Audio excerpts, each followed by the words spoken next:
गीरचं राष्ट्रीय उद्यान तुला माहिती असेल, जे गुजरातला आहे, तर तिथे खूप सारे सिंह आहे. तर ते सिंह म्हशीचा शिकार कसा करतात याचा व्हिडिओ मी काही वर्ष आधी बघितला होता. आणि त्यामध्ये ना आपल्याला असं वाटतं की सिंहाकडे खूप ताकद आहे म्हणून सिंह डायरेक्ट जाऊन सगळ्या म्हशींना भिडतो किंवा असं नाही. त्या सिंहाने स्ट्रॅटेजिकली जो म्हशींचा कळप होता त्याच्यामध्ये भरपूर साऱ्या म्हशी पुढे पळून गेल्या. एक म्हातारी म्हैस होती जी लंगडत होती, जिच्यात ताकद नव्हती. त्या म्हशीला सिंहाने आरामात शिकार करून खाल्लं आणि त्यांचे जे काही 3-4 सिंह होते त्यांनी पोट भरलं आणि त्यांचं काम झालं. मला काय म्हणायचंय, ताकद सगळ्यांकडेच आहे, पण त्या ताकदीचा योग्य वापर जर तुम्ही केला तरच तुम्हाला यश मिळणार आहे. मग आता तुम्ही जेई किंवा सीईटी करत असाल तर जेई करावी की नाही करावी असा डाऊट आला, याचा अर्थ कुठे ना कुठे आपलं प्रिपरेशन कमी आहे किंवा आपण अंडर कॉन्फिडंट आहोत. तर मग अंडर कॉन्फिडंट तर सर मी सीईटीच्या एक्झामला पण राहू शकतो, जस्ट बिफोर एक्झाम. याचा अर्थ मी सीईटीची एक्झाम सोडून देऊ का? असं म्हणत नाही. जेई कोणी करावी आणि सीईटी कोणी करावी याचा डायरेक्ट अनालिसिस आहे. ठीक आहे, तर आपण डेटा ड्रिव्हन अप्रोच की आपला डेटा काय म्हणतो त्यावर आपण चर्चा करू. सगळ्यात पहिले हे मार्क्स वर्सेस पर्सेंटाईल आहे. ठीक आहे, मार्क्स वर्सेस पर्सेंटाईल आहे. कसले? जेई मेन्सचे. तर हे ऑन अन ॲव्हरेज हा 5 वर्षाचा डेटा आहे, +- 10 मार्क इकडे तिकडे तुम्ही पकडू शकता. तर बघा, ज्याला आता आपल्याला तुमचं टार्गेट काय, तुम्ही जेई का बरं देतायत? सर मला टॉपचे एनआयटी पाहिजे. ते सगळं बाजूला राहू द्या, टॉपच्या एनआयटीला मिळेल तुम्हाला, जे काही असेल नसेल ते बघू. पण आपल्याला मिनिमम काय वाटतं, आपण प्रिपरेशन करतो महाराष्ट्रामध्ये तर आपलं व्हीएनआयटी नागपूर जे आहे ते मिळावं. आता व्हीएनआयटी नागपूर जे आहे ते मिळायला ओपन कॅटेगरीला जर कॉम्प्युटर सायन्स पाहिजे असेल तर 99.2 पर्सेंटाईलच्या वरती लागतात. 99.2 ते 99.3. आता मला सांगा, इथे 99.2 आणि 99.3 कुठे? जर तुम्ही नीट बघायला गेलं तर हा 99.35 च्या आसपास आहे बघा. हा याचा अर्थ किती मार्क पाहिजे तुम्हाला? 189 मार्क पाहिजे 300 पैकी ऑन अन ॲव्हरेज. ठीक आहे, मग 175 ते 189 म्हणजे 99च्या पुढे पर्सेंटाईल आहे. आलं लक्षात तुम्हाला मी काय म्हणतोय? याच्या पुढे जर तुमचे मार्क असतील, मला काय म्हणायचंय, आपण पकडू इथे कट ऑफ 175चा. कशासाठी? कॉम्प्युटर सायन्स एनआयटी नागपूरसाठी. अच्छा, बाकी ब्रांचेसचं काय सर? तर तुम्ही जर बाकी ब्रांचेस बघायला गेले तर हा त्याचा साधारण एक कट ऑफ आहे. तुम्ही जर बघितलं इलेक्ट्रॉनिक्स अँड कम्युनिकेशन इंजिनिअरिंग किती आहे सर कट ऑफ? तर ओपनसाठी, आधी आपण ओपनसाठी गोष्ट करू, मग कॅटेगरी वाईज तुम्ही तुमचं बघू शकता रँक काय. तर 9,000 ते 12,000. ठीक आहे, त्याच्यानंतर इलेक्ट्रिकल आणि इलेक्ट्रॉनिक्स किती आहे? तर 15,000 ते 20,000. ठीक आहे, मग मेकॅनिकल इंजिनिअरिंग किती आहे? तर 20,000 ते 25,000. हे ओपनसाठी आहे. ठीक आहे, आता तुम्ही रँक बघा बरं कुठे. साधारणतः मला 25,000 रँक, 25,000 रँक कुठपर्यंत आला? साधारण इथपर्यंत 25,000 रँक आला. किती मार्क पाहिजे 25,000ला? तर 25,000ला पाहिजे मला 150 मार्क. बरोबर आहे, म्हणजे जर मला मेकॅनिकल पाहिजे असेल तर मला 150 मार्क पाहिजे ओपन मधून. ठीक आहे, आणि मला कॉम्प्युटर सायन्स पाहिजे असेल तर 175 प्लस लागेल. 175ला तर नाही मिळत, 190 प्लस वगैरे लागेल. आता एकीकडे एनआयटी नागपूरचं कॉलेज आणि एवढे मार्क्स पाहिजेत. तर जर तुला याच्या आसपास मार्क येत असतील, मी म्हणतो जर बेटा तुला जेईला 160, 170 असे येत असतील किंवा 150 जरी येत असतील तरी सुद्धा, किंवा 140 जरी येत असतील ना तरी सुद्धा तू जेई व्यवस्थित द्यायला पाहिजे आणि चांगला अभ्यास करायला पाहिजे. ठीक आहे, काही प्रॉब्लेम नाही, कारण तुम्ही आसपास आहात. आता जर सर आम्हाला मार्क्सच येत आहेत 80, 90, 100, 110, मग तुम्हाला काय मिळणार आहे सांगा मला बरं. ज्याला 110 येत आहेत त्यांनी पाडून पाडून जेईला 130, 135 जरी पाडले ना तरी तुला काय मिळणार आहे? Civil engineering, metallurgical engineering, mining engineering NIT नागपूरला. ट्रिपल आयटीची गोष्ट करायला जातं, ट्रिपल आयटीला खूपच जास्त कट ऑफ जातो. ट्रिपल आयटी म्हणजे हे सगळं 270, 250, 230 इतके मार्क पाहिजे त्याला. एनआयटी परत त्याच्यानंतर सुरतकल आहे, वारंगल आहे, हे सगळे टॉपचे एनआयटीज आहेत, त्याला खूप जास्त कट ऑफ लागतो. ठीक आहे ना, तेवढा कट ऑफ जर तुम्हाला तेवढे मार्क पडत असतील तर खुशाल तुम्ही जेईला फोकस करू शकता, काही प्रॉब्लेम नाही. मग एवढे मार्क जर मला पडत असतील आणि जर मला लोअर ब्रांचेस मिळणार असतील, मिळाल्यास तर एनआयटी नागपूरला, तर त्यापेक्षा मला सीओईपीला किंवा व्हीजेटीआयला किंवा सरदार पटेलला, फॉर दॅट मॅटर पीआयसीटीला चांगल्या ब्रांचेस मिळाल्या तर काय प्रॉब्लेम आहे? सीओईपी आणि एनआयटी नागपूरमध्ये खूप फरक नाही आहे. सीओईपी आणि आयआयटी बॉम्बेमध्ये खूप फरक आहे, मानलं मी. सीओईपी आणि एनआयटी सुरतकल, त्रिची हे चांगले कॉलेज आहे, डेफिनेटली बऱ्यापैकी फरक आहे. पण एनआयटी नागपूर आणि सीओईपी एवढा फरक नाही आहे, प्लस मायनस. आणि पुण्यात असल्यामुळे किंवा व्हीजेटीआय मुंबईला असल्यामुळे त्या कॉलेजच्या प्लेसमेंट्स पण चांगल्या होतात. म्हणजे मला काय म्हणायचंय, मला हे म्हणायचंय की तुम्ही जर इथे असाल ना तर तुम्ही जेईच्या नादाला लागू नका. आता तरी तुम्ही डोळे उघडा, नाही तर काय होईल माहिती का, तुम्ही जेई पण करायला जाल आणि तुम्हाला अपेक्षा काय असते आपली, की मी जर जेई साठी प्रिपेअर केले तर सीईटी पण माझं होऊन जाईल, ही अपेक्षा असते बेटा. सीईटीची डिमांड वेगळी आहे, सीईटीचा सिलेबस वेगळा आहे. काही काही टॉपिक सीईटी मध्ये, जसं बघा ट्रान्झिस्टर पार्ट हा तुम्हाला जेई मध्ये नाही फिजिक्सला, बरोबर, पण सीईटीला ट्रान्झिस्टर पार्ट आहे. भरपूर सारे असे टॉपिक्स आहेत जे सीईटीला इन्क्लुडेड आहे, जे जेईला नाहीये. सीईटीला टाइम जो आहे खूप कमी असतो. बघा सीईटीला फिजिक्सला एका प्रश्नाला किंवा केमिस्ट्रीला एका प्रश्नाला 54 सेकंड मिळतात, 54 सेकंड्स.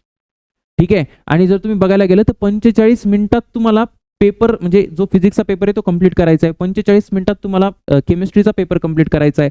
नंतर 1.5 तासात तुम्हाला मॅथ्सचा पेपर कंप्लीट करायचा आहे. तर त्या स्पीडला खूप अवघड आहे. 45 मिनिटात 50 प्रश्न कंप्लीट करणं अवघड आहे. आपल्याला सवय असते की आपण 30 प्रश्न सोडवतो जेईला, ते पण एका तासात. तर आता असं समजू नका की सीईटीच्या प्रश्नांची लेवल खूप कमी असते. एकदा तुम्ही 2025चा पेपर बघा, तुम्हाला कळेल की तिथे सुद्धा प्रिपरेशनची आवश्यकता आहे. म्हणून मला वाटलं की असं होईल म्हणून तसं होणारच आहे असं नाहीये. ठीक आहे. सो ग्राउंड रियालिटी आपण समजून घेतली पाहिजे. बरं, ज्यांना 175 150च्या पुढे असतील तुम्ही तर काही काळजी करू नका, बिंदास जेई द्या, काही प्रॉब्लेम नाही.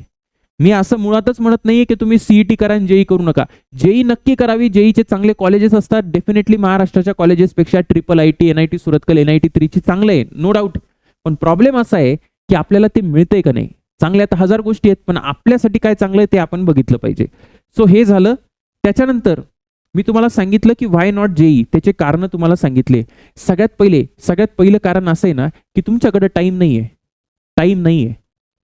टाइम बिलकुल नाहीये. आता जे इमिजिएटली जेई देत आहेत जे विद्यार्थी, ठीक आहे, ज्यांची जेई 20 तारखेच्या पुढे आहे किंवा जे पुढच्या वर्षी देणार असेल, जे काही तुमच्याप्रमाणे टाइम असेल, तर तुम्हाला सीईटीला फोकस करणं आलं. आता जर तुम्ही लगेच देत असाल तर तुम्ही सीईटीला फोकस करा. 4 5 6 7 चॅप्टर व्यवस्थित करा, त्याचे पीवायक्यू सॉल्व्ह करा. तुम्हाला सीईटीची एक्झाम कळेल कशी आहे. मग बोर्डचा निश्चितपणे तुमच्या कन्सेप्ट चांगला असतात. जेईला प्रिपेअर केलं तर थोडं फास्ट ग्रास्पिंग होतं सीईटीला. ठीक आहे. पण सीईटीला इग्नोर करू नका. खूप विद्यार्थी जे सीईटीला 2-2 वर्षापासून तयारी करतायत आणि त्यांचा पर्सेंटाईल निश्चितपणे तुमच्यापेक्षा चांगला येईल जर तुम्ही आता जागृत झालं नाही तर. एक तर तुमच्याकडे टाइम नाहीये, दुसरं काय आहे ना, कॉस्ट. कसली कॉस्ट? एनआयटी नागपूर मिळणं म्हणजे मला भारतरत्न मिळणं नाहीये, त्यापेक्षा मला सीओपी पण मिळू शकतं आणि सीओपी एनआयटी नागपूरमध्ये काही फरक पण नाहीये. सो तुम्ही या गोष्टी लक्षात ठेवा. टाइम आहे, कॉस्ट आहे. ठीक आहे. आता मला माहिती याच्यामध्ये काय, याच्यामध्ये तुम्हाला प्रॉब्लेम काय येतो, सर पॅरेंट्सचं प्रेशर आहे. मला माहिती पॅरेंट्सचं प्रेशर असतं. तर पॅरेंट्सला समजावून सांगा ना. माझी सगळ्या पॅरेंट्सला विनंती आहे की जर तुमच्या विद्यार्थ्याचं खरंच मार्क्स येत असतील ना टेस्ट सिरीजला, तरच त्याला जेईला फोकस करायला हवा. उगाच काहीतरी जेईला ऍडमिशन घेतली, जेईला मी कोचिंग लावलं, याचा अर्थ मला जेई येईल असं नाहीये. आपण सीईटी व्यवस्थित खरं कसं असायला पाहिजे, आपण 12वी परफेक्ट करा, एमएचटी सीईटी परफेक्ट करा. हे परफेक्शन झाल्यानंतर इथे जर विद्यार्थ्याचे एवढे मार्क्स येत असतील की त्याला सीओपी व्हीजीटीआय मिळेल, त्याच्यानंतर त्यांनी जेईला गेलं पाहिजे. मग जेई मेन्स परफेक्शन झालं की मग आयआयटीला गेलं पाहिजे. मी क्लास लावला याचा अर्थ माझी गॅरंटी नाही की मी सिलेक्ट होणारच आहे. तर मला सिलेक्शनची पॉसिबिलिटी कुठे ते बघायचंय. आणि हे पण मी एनआयटी नागपूरचे जे कट ऑफ सांगितले ते होम स्टेटसाठी सांगितले. तुम्ही जर ऑल ओव्हर इंडिया लेवलला जाल तर त्याचे कट ऑफ अजूनच जास्त होऊन जातात. म्हणजे बाकी एनआयटीला जर आपला महाराष्ट्राचा मुलगा मुलगी अप्लाय करेल तर. कळतंय का तुम्हाला मी काय म्हणतोय? कळालं सर, काही प्रॉब्लेम नाहीये. सो पालकांना पण सांगणं आहे, विद्यार्थ्यांना पण सांगणं आहे की तुम्ही थोडं रियालिटी चेक ठेवा आणि त्यानुसार आपण काम करणं गरजेचं आहे. ठीक आहे. ओके. मग आता त्याच्यानंतर सर सीईटी का बरं? सगळ्यात पहिले ना सीईटी मध्ये कॉम्पिटिशन कमी होऊन जातं. कॉम्पिटिशन का बरं कमी होतं?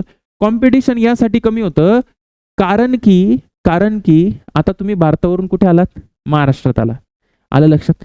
आणि दुसरं सर सीट पण तर कमी झाल्या? बिलकुल नाही बेटा, सीट कमी नाहीये, सीट जास्त आहे. उलट पीआयसीटीला पण सीट आहे, व्हीजीटीला आहे, सीओपीला आहे, सरदार पटेल आहे, वालचंद आहे. हे कॉलेजेस काही कमी नाही आहेत, हे पण त्यांच्यामध्ये चांगले कॉलेज आहे. इथे पण चांगल्या प्लेसमेंट होतात. तर कॉम्पिटिशन कमी आहे. दुसरी गोष्ट आहे ना, सिलेबस पण कमी आहे. येस, सिलेबस पण कमी आहे. तुम्हाला माहिती पाहिजे की सिलेबस फक्त 12चा असतो जास्त करून. हा 80% सिलेबस आहे आणि 20% सिलेबस हा 11चा आहे, 20%. तर तुम्ही 12वी तर सिरियसली केली आहे, 11वी आपली पाण्यात असती मोरॉरलेस, पण 12वी जर तुम्ही चांगली केली असेल तर इथे सिलेबस चांगला आहे, तर इथे वेटेज चांगला आहे, तुम्ही चांगलं काम करू शकता. अलग लक्षात मी काय म्हणायचा प्रयत्न करतोय? तो माझा सिलेबस पण कमी आहे, माझी कॉम्पिटिशन पण कमी आहे आणि पेपरचा जो लेवल आहे ना बेटा, पेपरची जी लेवल आहे बरं का, पेपरची जी लेवल आहे पेपरची लेवल ही सुद्धा कमी असते ॲज कम्पेअर्ड टू जेई. पण याचा अर्थ असा नाही की पेपर हा सर मी गेलो आणि लगेच देऊन दिला, असं होत नाही, असं बिलकुल होत नाही. असं जर कोणी म्हणत असेल ना बेटा, तर ते मिथ आहे. ते उगाच हवेत आपण असं म्हणतो ना, हा 10वी झाल्यानंतर हे होऊनच जाईल, पण होतं का? नाही होत. सो प्लीज रियालिटी चेक करा.